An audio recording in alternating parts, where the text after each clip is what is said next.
কাছে সাদার কোনো দাম নাই, কালার কোনো দাম নাই। আল্লাহ দেখবে তার অন্তর, তার কলব যদি ঠিক থাকে আল্লাহর কাছে দামি হবে। সেরকম একজন সাহাবী সাদ সালামি রাদিয়াল্লাহু তাআলা আনহু। নবী অনেক ভালোবাসতেন, নবীকেও সে অনেক ভালোবাসতেন। একদিনকে মসজিদে নববীর মধ্যে বসা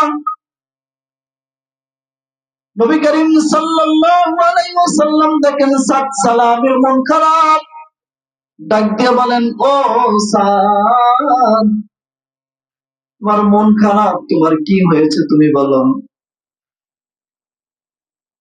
কেননা সাদ সালামি এমন একজন সাহাবী ছিলেন, নবীর একটা সুন্নাত কখনো ছাড়তেন না।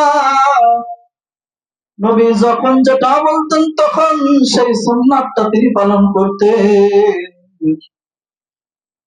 তো সাদ সালামি বলেন, রাসূল, আমি সর্বদা আপনার সুন্নাত পালন করছি, কিন্তু একটা মাত্র সুন্নাত আমি পালন করতে পারি নাই।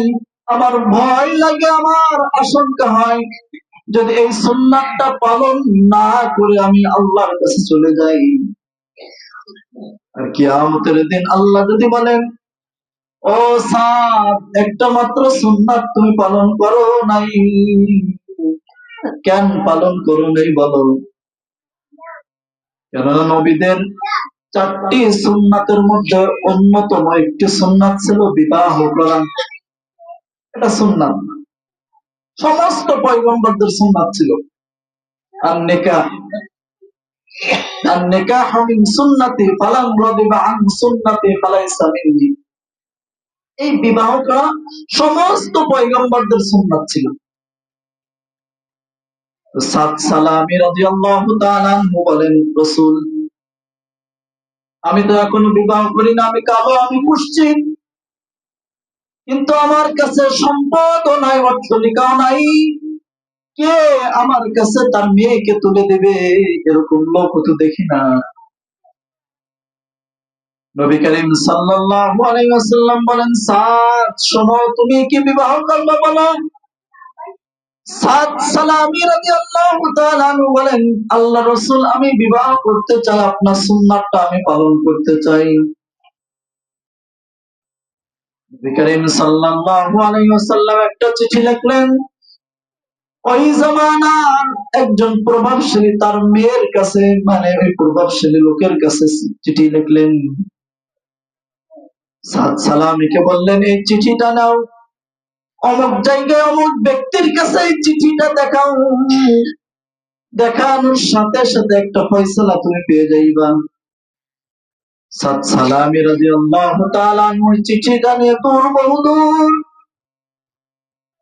ওই ব্যক্তির সন্ধান করে ওই ব্যক্তির বাড়িতে দেখেন অনেক অট্টালিকা, অনেক বড় লোক। সাদ সালামি রাদিয়াল্লাহু তাআলা আনহু চিন্তা করেন, একবার সামনে যায়, একবার পিছনে যায়, একবার মনে করে রাসূল পাঠিয়েছে যাই, আর একবার মনে করে এত বড় লোক আমি কেমনে যাই, আমি তো একজন কালো কুশ্চিত। সাদ সালামি রাদিয়াল্লাহু তাআলা আনহু চিন্তা করলেন, রাসূল যেহেতু আমাকে পাঠিয়েছেন, আমার যেতে হবে। ওই চিঠিটা নিয়ে, ওই চিঠির বক্সটা নিয়ে ওই ব্যক্তির বাড়ির মধ্যে যে বলতেছেন, সালাম দিয়ে বাড়ির মধ্যে প্রবেশ করছেন। প্রবেশ করার পর ওই চিঠিটা ওই ব্যক্তির কাছে দিয়েছেন। ওই চিঠির মধ্যে লেখা আছে, এই আমি মুহাম্মদ তোমাকে আদেশ করলাম, তোমার মেয়েটা এই সাদ সালামির কাছে তুলে দাও, তার সাথে বিবাহ আবদ্ধ করে দাও। একবার চিঠির দিকে তাকাই, একবার সাদ সালামির দিকে তাকাই, তার কোনো অট্টালিকা নাই, তার কিছু নাই, তাও কোনো সমস্যা ছিল না যদি তার চেহারাটা একটু সুন্দর থাকে। কেননা আমরা অনেক সময় মেয়ে দেখতে গেলে চিন্তা করি, মেয়ের বাড়ি নাই, অট্টালিকা নাই, কিছু নাই, কিন্তু তার চেহারাটা সুন্দর, সেই ক্ষেত্রে অনেক সময় আমরা বিবাহ আবদ্ধ হই। কি বলেন, এমনটা হয় কিনা? এমনটা অনেক সময় হয়। অনেকে চাই আমার মেয়ের কিছু লাগবে না, শুধু মেয়েটা একটু সুন্দর লাগবে।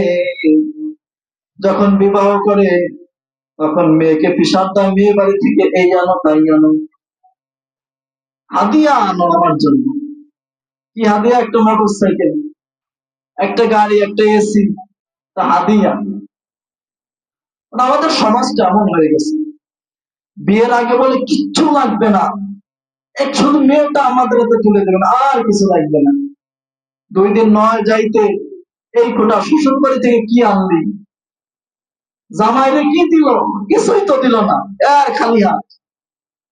আরে জামাইরে তো ধ্বংস করে দিল, অমুক বাড়ির শ্বশুর বাড়িতে এই দিল তাই দিল, তোরে কি দিল? জামানাটা এমন হয়ে গেছে। তো এই ব্যক্তি একবার সাত সালামির দিকে তাকায়, একবার চিঠির দিকে তাকায়, একবার চিন্তা করে চিঠি তো যেমন তেমন লোক রাখি নাই, হাবিবে কিবরিয়া মুহাম্মদুর রাসূলুল্লাহ সাল্লাল্লাহু আলাইহি ওয়াসাল্লাম এই চিঠি লিখেছেন। এটা তো দুনিয়ার কোন সাধারণ মানুষ নাই। তারপর আবার চিন্তা করলো, আমার এত সুন্দর একটা মেয়ে আমি কেমনে এই কালো কুষ্ঠিতের হাতে তুলে দিব? ওই ব্যক্তি চিন্তা করে চিঠিটা তার হাতে দিয়ে তাকে তাড়িয়ে দিল। ওই ব্যক্তির মেয়ে ভিতর থেকে আওয়াজ শুনলো, তার পিতাকে ডাক দিয়ে বলতেছেন, পিতা, কে তোমার কাছে চিঠি নিয়ে আসছেন, কোন ব্যক্তি? পিতা তখন ডাক দিয়ে বলেন, হাবিবে কিবরিয়া মুহাম্মদুর রাসূলুল্লাহ সাল্লাল্লাহু আলাইহি ওয়াসাল্লাম একটা চিঠি নিয়ে আসছেন, শোনো। চিঠির মধ্যে একটা লোকের নাম লেখা আছেন, সেই লোকটাও আসছেন। কালো, অনেক কালো, লোকের কোনো অট্টালিকা নাই, সম্পদ নাই, কিছু নাই। মেয়ে ডাক দিয়ে বলতেছেন, চিঠি কে লিখছেন? পিতা ডাক দিয়ে বলতেছেন, হাবিবে কিবরিয়া মুহাম্মদুর রাসূলুল্লাহ সাল্লাল্লাহু আলাইহি ওয়াসাল্লাম। মেয়ে ডাক দিয়ে বলতেছেন, পিতা আর কিছু শুনতে চাই না। আরে যাকে সৃষ্টি না করলে দুনিয়া সৃষ্টি হইতো না, যাকে সৃষ্টি না করলে আদমকে সৃষ্টি করতো না, যাকে সৃষ্টি না করলে আমি দুনিয়ায় আসতে পারতাম না, সে স্বয়ং লিখছে, আর কিছু আমি দেখতে চাই না, আমার কাছে আর কিছু বলো না। আমার হাবিব আমার জন্য বিবাহ ঠিক করে রাখছেন, এখানে আমি রাজি। দেখেন নবী করিম সাল্লাল্লাহু আলাইহি ওয়াসাল্লামের প্রতি সাহাবীদের ভালোবাসা, তাদের আকাঙ্ক্ষা দিলের মধ্যে কেমন ছিল।